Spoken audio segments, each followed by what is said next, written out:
Arica TV presenta Arica Informa.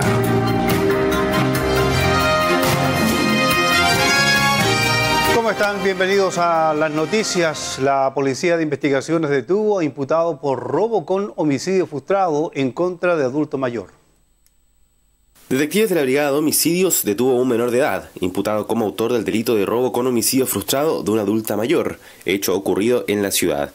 El delito tuvo lugar el pasado 28 de febrero en la calle Antártica de Arica, cuando la víctima, una mujer chilena de 83 años, fue abordada por el imputado para sustraerle sus pertenencias. Luego de un arduo trabajo de investigación, personal de esta brigada especializada, Brigada de Homicidio de Arica, logró la detención de un imputado de 16 años de edad chileno, quien, según los antecedentes obtenidos, corresponde al autor del delito de robo con violencia con resultado de lesiones graves en contra de una mujer de 83 años de edad, adulta mayor, hecho ocurrido a fines del mes de febrero de este año, en circunstancias que dicha mujer hacía abandono de su domicilio para dirigirse al centro de la ciudad. Fue abordada por este imputado, que le sustrajo varias especies, propinándole varios golpes de puño en su rostro, lo que provocó una caída que le originó varias lesiones en su cráneo principalmente.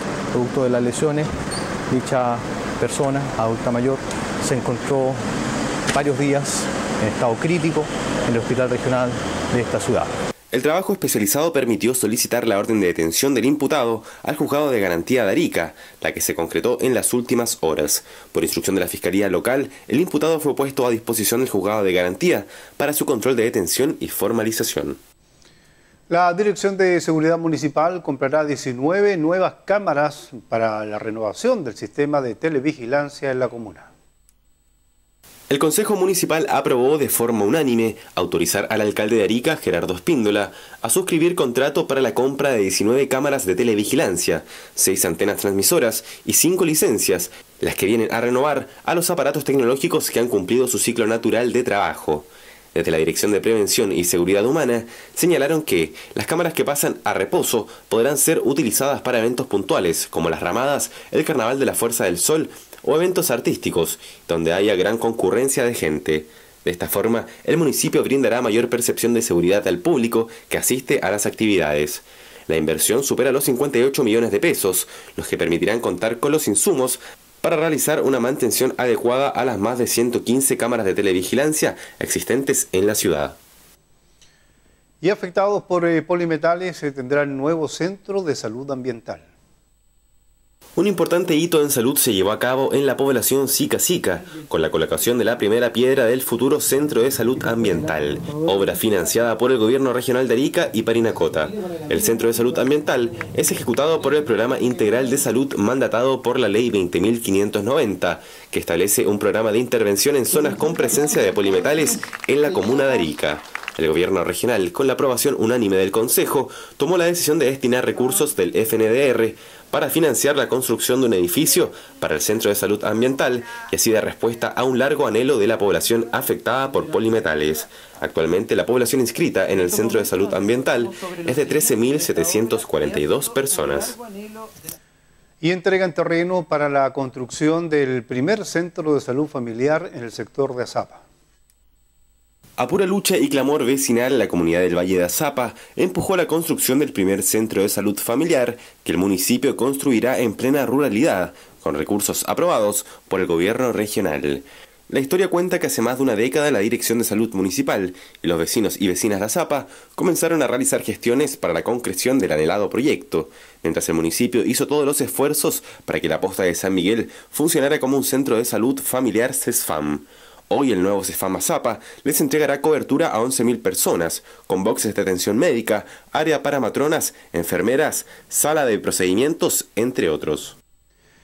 Vamos a una pausa y estamos de regreso en Arica Informa.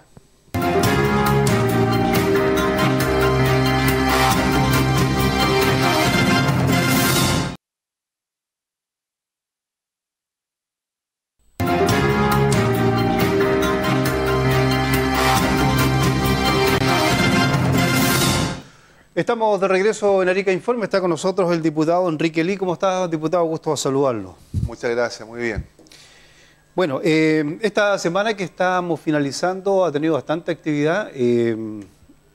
Estuvo, bueno, después del martes en el Congreso, vino a Arica, ¿cierto?, a la actividad del 7 de junio, y donde participó también con algunas reuniones con la ministra de Bienes Nacionales, que estuvo de visita acá en esta ciudad hasta el día de hoy.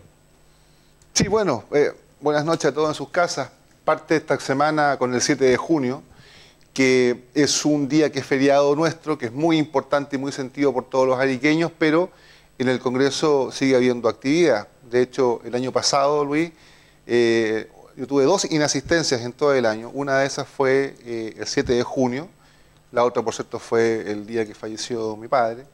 Y bueno, uno trata de cumplir ambas labores, por lo tanto, me pareció que era relevante estar nuevamente en el aniversario de nuestra ciudad, en el día que además que se conmemora las glorias del Ejército, de la Infantería. Y por cierto que ese mismo día, políticamente había un hecho también relevante en el Congreso, que era la votación por el sexto retiro, que yo había anunciado mi voto a favor, así también lo hice con el quinto retiro el año pasado, pero que ya se sabía que no iba a prosperar. Por lo tanto, el haberme quedado en el Congreso para haber votado como había anunciado que lo iba a hacer, no iba a significar ningún cambio en el resultado final. Aquí las fuerzas políticas del gobierno se unieron a las fuerzas de la derecha para impedir que hubiera un retiro de algún porcentaje de los fondos de ahorro previsional. Y lo que sí hice es que nos paliamos, hay una figura administrativo-reglamentaria dentro de la Cámara que si tú vas a votar apruebo, te puedes paliar con alguien que vaya a votar rechazo, cosa que la ausencia de esas 2 diputados no afecte en el resultado final. Así que me palié con la diputada Cariola, que iba a votar por el rechazo, y bueno, el resultado era el esperado, el que ya habíamos anunciado además en varios medios de comunicación, porque había una amplia ventaja por desaprobar el sexto retiro. Claro, y llamó mucho la atención porque una de las noticias que fue con el rechazo al sexto retiro, de que decía el Partido Republicano y el Partido Comunista se pusieron de acuerdo para votar en contra. Era como la noticia de ambos extremos que se habían votado en contra del sexto retiro. Yo pienso, mire, lo más sano, y se lo digo con mucho cariño a la gente que me pedía en las calles que votara a favor del sexto retiro, es dar vuelta a la página, digamos, porque la verdad es que políticamente esto no tenía mayor apoyo. Yo estaba convencido que era una buena oportunidad nuevamente de mostrarle un guiño a la clase media chilena. Se trata además de fondos que son de ahorro, son propios, son de las personas que se esforzaron y cotizaron, y se supone que hay un ahorro individual ahí. Siempre se dijo que ese dinero pertenecía a las personas.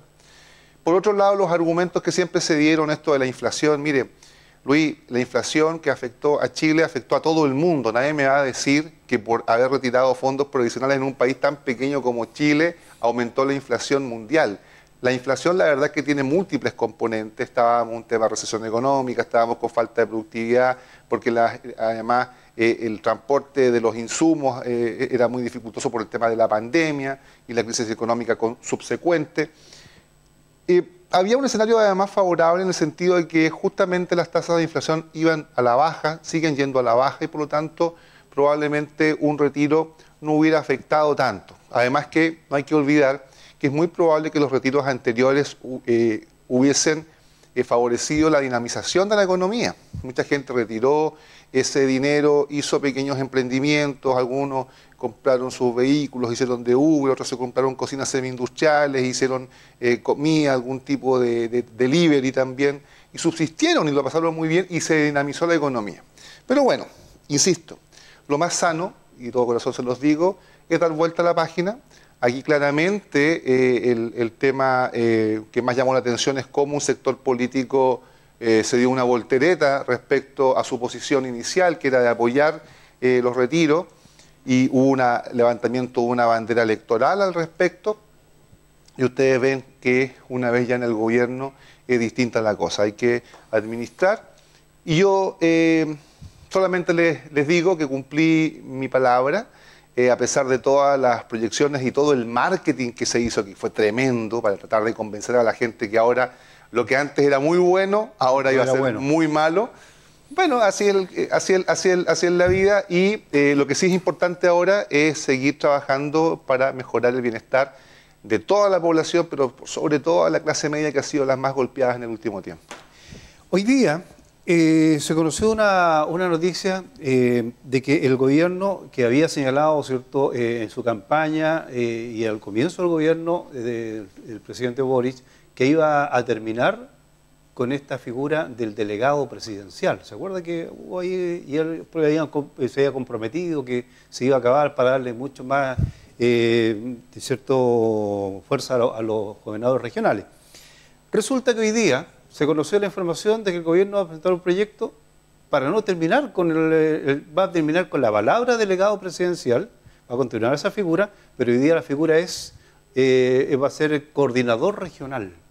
¿Qué le parece a usted eso? Porque hoy día están todos reclamando, especialmente los gobernadores regionales. Ay, Luis, mira, la política que a mí me parecía una cosa tan especial, tan delicada, ¿no? Y que incluso yo no, era imposible que yo me metiera a política sin antes, por ejemplo, haber estudiado Derecho. Yo estudié Derecho no para litigar en algún tribunal, yo estudié Derecho y me recibí como abogado para meterme al terreno político porque me había algo muy serio. Pero de repente cuando uno ya está en el terreno político y se da cuenta que estas tomas de decisiones no son muy serias, porque, mire, la pregunta que yo le hago a la gente en la casa, con mucho respeto por lo demás. ¿Ustedes creen que el presidente Boric hubiera prometido que le iba a traspasar más atribuciones a los gobernadores regionales y más recursos a los gobernadores regionales si estos gobernadores no hubieran sido mayoritariamente quienes apoyaron su campaña presidencial? Recordemos que solamente un gobernador de todos los gobernadores de Chile es opositor al gobierno de Boric. De la Araucanía. Que es de la Araucanía. Todo el resto participó en la campaña del presidente Boric. Por lo tanto, era un pago político, era un retorno, ¿no es cierto?, al favor político haber apoyado su candidatura, el decir, bueno, ahora yo les voy a dar más poder, les voy a dar más recursos. Pero ¿qué pasó? Y qué bueno que haya pasado. El gobierno, a lo mejor con muchas ganas de hacer una retribución y un pago político a los favores, también se da cuenta que los gobiernos regionales no están haciendo bien la pega. No solamente el de Arica y Parinacota, que está en el penúltimo lugar en ejecución presupuestaria, el de Tarapacá está en el último lugar. Y así como hay algunos que están medianamente bien, pero la mayoría no respondió a las expectativas. Por cierto que se ve así a simple vista que hay mucho dinero, porque estamos hablando de una figura nueva, una institución nueva, como la del gobierno regional, con una figura que es el gobernador, que en el caso de Arica, por ejemplo, tiene 45.000 millones de pesos. Y quien tiene una billetera tan grande y tan amplia, y sin tantas funciones definidas que cumplir, porque en el otro lado tenemos alcalde de Arica, que también tiene 40 y tantos mil millones de pesos. Pero todos sabemos las funciones del alcalde. Todos sabemos que el alcalde tiene que mantener las plazas, tiene que mantener el aseo y el ornato, tiene que, bueno, en fin, la salud municipal, etcétera. Pero en el caso del gobierno regional, como es una figura nueva, no todo el mundo tiene muy claro para dónde va la micro en relación a sus obligaciones. Entonces en algunas regiones se compran helicópteros, en otras se compran botones de pánico, en otras se favorece la construcción de jardines y plazas, en otros se entrega plata a proyectos personales de emprendimiento sin mayor control, etcétera. Eso pasa en todo Chile, es un cierto desorden, porque nadie tiene a ciencia cierta muy claro cuál es la tarea del gobernador. Algunos gobiernos les meten la seguridad, otros no les meten la seguridad. Lo cierto es que la billetera son 45.000 millones de pesos. Y eso es harta plata. ¿Ah? Yo el otro día hacía un ejercicio de si dividíamos los 45.000 millones de pesos por el número de habitantes que tiene Arica y daba unos buenos millones de pesos por cada uno. Entonces se transforma en una figura media peligrosa, porque claro, si bien es cierto, bien invertidas pueden significar el desarrollo de un territorio y de su gente, también mal invertidas pueden significar el financiamiento de una campaña electoral, en donde finalmente no vamos a ver nada de desarrollo. Yo creo que el presidente Boric se dio cuenta de eso. Y entonces se dio cuenta también que era importante no abandonar la figura de un delegado presidencial, de un representante. Y claro, como tenía que cumplir la palabra empeñada, entonces le dice, bueno, yo prometí que iba a terminar con el delegado presidencial, efectivamente lo va a cumplir, se va a terminar el nombre, pero va a quedar un coordinador. Yo pienso que El camino hacia la descentralización a través de los gobiernos regionales debe seguir, pero debe seguir con cautela, debe seguir con prudencia. Lo hemos conversado largamente con el ministro de Hacienda, con las directoras de DIPRES. Esto no puede transformarse en un Transantiago de que golpe y porrazo, porque nos puede ir muy mal, y en vez de ir avanzando hacia la descentralización, de repente podemos dar 2, 3 o hasta 4 pasos hacia atrás y volver a ser un país centralizado. Yo creo que los gobiernos regionales hoy día están muy ávidos de poder, están pidiendo más atribuciones, incluso aquellos que lo están haciendo mal y en los rankings están en los últimos lugares también quieren más poder y también quieren más dinero. Yo creo que tenemos que ir con mucha cautela al respecto. Es la recomendación que le hemos dado también a las autoridades del nivel central. Bien, pues, diputado, muchas gracias por acompañarlo. La próxima semana podríamos conversar de las 10 comunas más peligrosas donde está nuestra ciudad en el 7º lugar. Así es. Hoy. Bien, pues muchas gracias, que esté muy bien. Buenas noches. Vamos a una pausa y estamos de regreso después de conversar con el diputado Enrique Lee.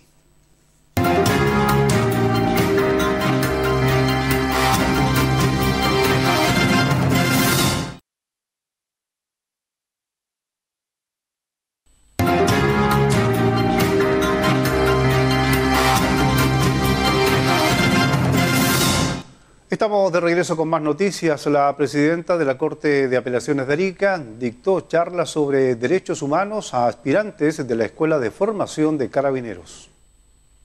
La presidenta de la Corte de Apelaciones de Arica, Claudia Arenas González, dictó una charla sobre derechos humanos a casi un centenar de aspirantes de la Escuela de Formación de Carabineros. La actividad forma parte de una invitación que la institución uniformada le cursó a la ministra del Tribunal de Alzada, donde explicó la importancia de tener los conocimientos sobre derechos humanos en el ejercicio de esta profesión pública. Compartir con ustedes la satisfacción que como Corte de Apelaciones nos produce el haber participado por primera vez, y esperamos no la última, en una charla de formación en derechos humanos a los carabineros alumnos de la Escuela de Carabineros local de acá de Arica.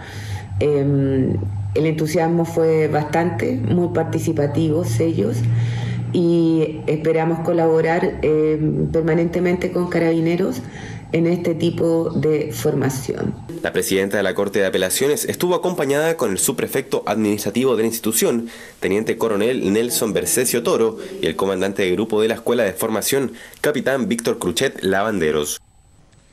Y el puerto Arica registra un alza del 33% en transferencia de carga en el primer cuatrimestre 2023.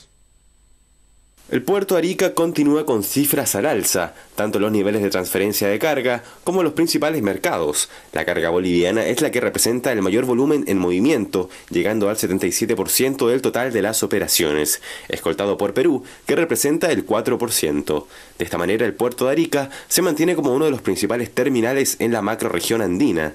De acuerdo a lo informado por el presidente del directorio de la empresa portuaria Arica, Mario Moya Montenegro, en el primer cuatrimestre la transferencia de carga registra un alza de 33% en relación al mismo periodo del año 2022. Las estadísticas de los últimos meses son cada vez más alentadoras. La actividad portuaria en general se está recuperando y eso sin duda nos ha favorecido porque estamos incrementando los niveles de carga, indicó Moya.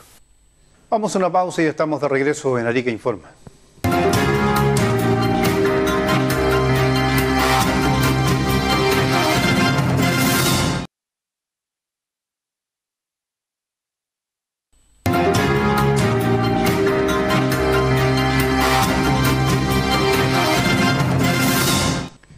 Y en otra noticia le contamos que investigación en la que participaron científicos chilenos concluyó que genes de Neanderthal que determinan la altura de la nariz habrían sido heredados por los humanos modernos. Un estudio internacional en el que participaron 2 científicos chilenos concluyó que los humanos modernos podrían haber heredado genes que determinan la altura de la nariz de los neandertales, especie humana extinta hace 40.000 años. En esta investigación se analizaron los rasgos faciales de más de 6.000 latinoamericanos, entre ellos más de 2.000 chilenos, mediante la marcación automática de retratos 2D. Y luego esta información, que corresponde al fenotipo, se cruzó con la información genética de los individuos. En el estudio se encontraron asociaciones genéticas y medidas relacionadas con el largo de la zona media de la cara. Además, se revisó si en la muestra de latinos se presentaba ese fragmento de introgresión, confirmando finalmente su presencia y el vínculo con el aumento de la altura nasal entre neandertales y los humanos modernos.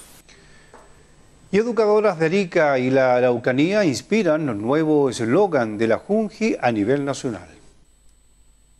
Daniela Triviño, vicepresidenta ejecutiva de la Junji, agradeció las más de 500 propuestas recibidas y destacó que las planteadas por Susana y Andrea expresan y condensan el motivo del trabajo y énfasis que quiere dar la institución en su tarea de brindar educación inicial de calidad. Susana Sablach, que actualmente se desempeña en la unidad de operaciones en Arica, dijo que es una tremenda satisfacción aportar a la infancia, a aquellos niños y niñas que de una u otra manera hacen vida en Junji. Queremos un Chile contento, alegre, de colores y vibrante. En ese sentido, Susana Sablach ingresó a Junji en el año 1998 como encargada de Vista Hermosa, el primer jardín infantil vía transferencia de fondos de Arica. Luego se desempeñó como asesora pedagógica en la dirección regional para posteriormente ocupar el cargo de subdirectora técnica y de encargada del sistema de gestión de calidad. Siga con nosotros, ya viene Portavoz Noticias.